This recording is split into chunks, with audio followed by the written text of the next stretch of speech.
Hey friends, Peggy Hall back from the Healthy American, and we are talking about the strange connection between the CIA and the Baltimore Bridge collapse. I want to share with you what I found out. And before I do that, let me share my screen and take a look. I just did a video about the strange, whoops, we're going to look at that in just a moment. I just did a video about the strange lack of information about the victims on the bridge.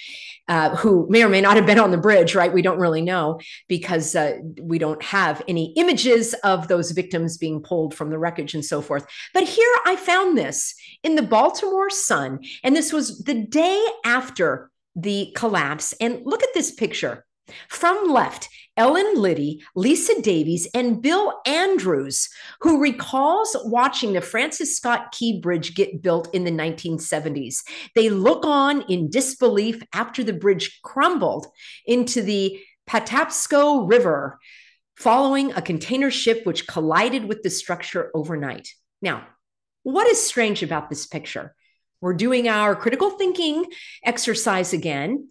There are three people that the Baltimore Sun was able to photograph, maybe even stage this photograph.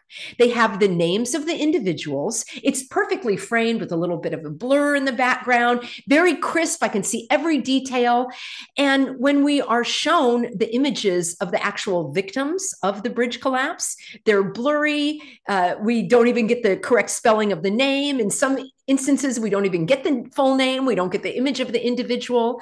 Yet, how were they able to track down Bill Andrews, who recalls watching the Francis Scott Key Bridge get built in the 1970s? Inquiring minds want to know. Don't go telling me that this is to tug on your heartstrings, like, oh, look at the individuals looking at the collapse, instead of actually having those that were involved, that we were told that were involved in this. There are so many holes to the story, and that is what makes me skeptical. Remember, when they are peddling some information that they want you to believe, first of all, they're going to tug on your heartstrings. It's going to be very emotionally charged, so you can't think straight. And trust me, I've seen lots of comments from several individuals who can't think clearly. They're not using their rational, intellectual, mental faculties. They are stuck in the emotional realm, and they're not willing to look at facts and evidence and reality. And I don't know that I can help them, but I can help you. That's why you're here, because you want my opinion on these things. And then the other thing is there's a lot of confusion that goes on with the media. We were shown that the one name of the victim was Dorian, and then it was spelled Dorlian. And then we're told that the collision was at 140 and it was actually 127. Well, it was 128. We were told that there are recordings of the Mayday call. I've never heard them. They're nowhere on social media. What you're hearing instead is the chatter, I guess it's called, of the emergency services, who are very calm. I wouldn't say they're reading from a script or anything, but we never actually heard the Mayday call from the captain or whoever was on the ship making that Mayday call. It has never been published. We have no information about who was actually piloting the ship at the time of the crash. We don't have information of the names of the harbor pilots in the port of Baltimore who are required by law to be on that ship to ensure the safe pilotage, it's called. They may not be the one that is steering it, but they are advising, or perhaps they are steering it. We don't know. We never got that information. So why is that all in the dark in this international incident? That is how they do it. That is how they bamboozle you. And it's sad to me when I see people not willing to actually dig deeper. It's not sad to me, but it's troubling to me on the other side of that spectrum when people will accept without even digging deeper, which is why I'm not talking about the ship captain, the ship's captain was from the Ukraine. I have no information or evidence of that. A picture from 2016 that was floating around and now scrubbed is not evidence for me. Now, I might tuck that away as some information to revisit, but don't you think if they were trying to create some kind of international incident, that choosing a captain from the Ukraine would be a little too, I don't know, blatant? It's not very clever, but then again, evil's not that clever. So this is how the bad guys do it. They hook you emotionally. They give you lots of confusing and conflicting information with a lot of holes in the story. And then they start pushing forth the narrative of what they want. And in this case, they've clearly stated they want to build back better. The mayor of Baltimore said that. He said Biden is the best president of his time, maybe because they share a first name, Brandon and Brandon.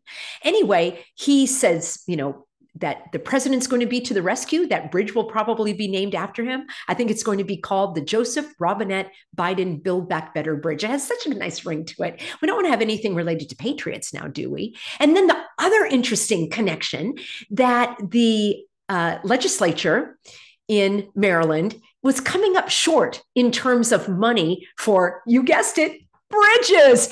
Wow, how convenient that the money now is going to come from the federal government. You see, if I were building a case to argue in court, these would all be what's called motives, okay? And then they want to put in the red line. They've got all of their 15-minute smart cities going on because the governor of Maryland is neck and neck. You know what? He might even be pulling ahead, I think, of Joshi over there in Lahaina. He certainly has left Newscomb in the, that's how you pronounce it, in the dust, because he's going full steam ahead with all of his new plans for sustainable and resiliency. He came up with those words. No, it's not from the United Nations. It's certainly not from the WEFers and Nasal Schwab. He didn't come up with those words.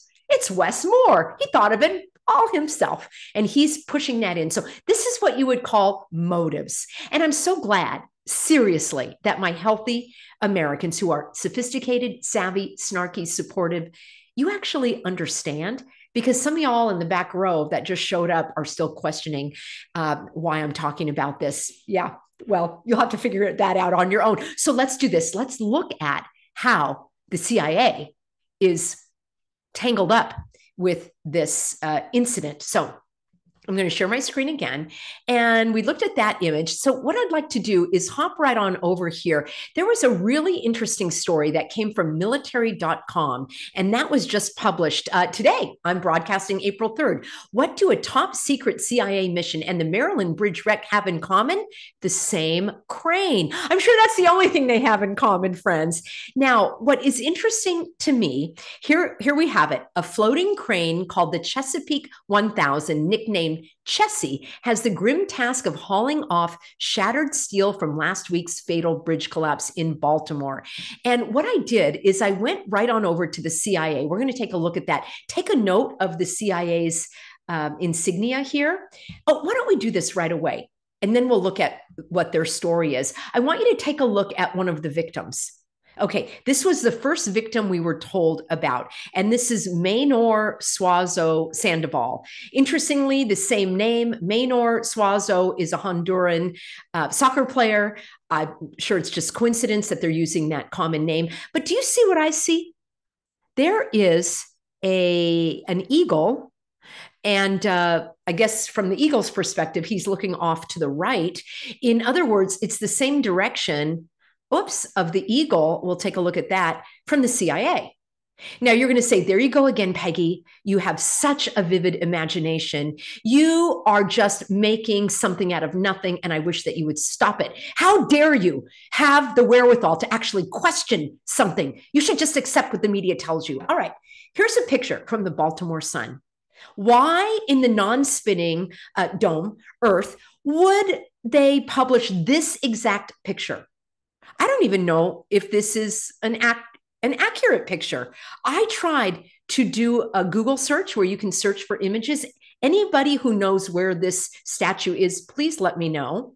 Why did they use this image of him next to a statue with the eagle? And there's the crosses right there, like the CIA has with that eagle. It could totally be a coincidence. Of course it could. But my question is, why did they use this image? Why didn't they just crop it and show us his image? And by the way, he's got a Nike logo on. I check everything. I check the logos. I check the colors. It's red, white, and blue. I check all of this. Why? Because that's what a critical thinker does. That's what an investigator does. So I find that very interesting. And we are going to take a look here. In fact, I'm going to leave you the story. And it is called the Project Azorian. You can read it on your own. Basically, it was a 6-year effort. Yes, you heard me right, to retrieve a sunken Soviet submarine from the Pacific Ocean during the Cold War. But what grabbed me about this story is, look at this image right here. I need to enlarge this. This was what really got me about the whole thing. While the public believed that the Hughes Glomar Explorer to be a vessel for deep sea mining, the CIA was really using the ship to search for a sunken Soviet submarine. Now, I don't even know if that story is true. If the CIA is publishing something that they said happened, I don't even know if that's correct. We can look at the numbers. 8 and 1 is 9. 6 and 5 is 11. Anyway, I just like to look at these numbers. 3 plus 2 plus 1 is 6. It could be totally random, but that's how my brain works. So cut me some slack as I do that. And they've got all this information. Here it goes. While the public believed that this vessel was for deep sea mining, the CIA was really using the ship to search for a sunken Soviet submarine. This was apparently in the 1970s. They never actually found what they were looking for. And I took away from this story the deception and the cover stories that they are promulgating here from the CIA. So there probably is going to be more coming out, maybe years from now, decades from now, about how the CIA is and was involved in this. Many of you very astutely concluded that the reason why they weren't releasing the crew off of the ship is because they had to get their cover story straight. They had to make sure that they knew exactly what they were going to say when they would be interviewed. Isn't it convenient that the only ones alive who actually witnessed what was going on are still on that ship? Of course, we know nothing about the harbor pilots from the Maryland Harbor Pilots Association, who by law were required to be on that ship. Did they come off the ship? Were they steering it? So I'm going to be digging deeper on this story, friends, and I'm grateful to have you on board. Be sure that you're on my free Substack. I'll leave a link for you about the CIA story so that you can dig deeper as well. But the takeaway for me was that they are already admitting to planting a cover story for everyone and the media to follow, while all along they were doing something else. What say you? See you soon, everybody.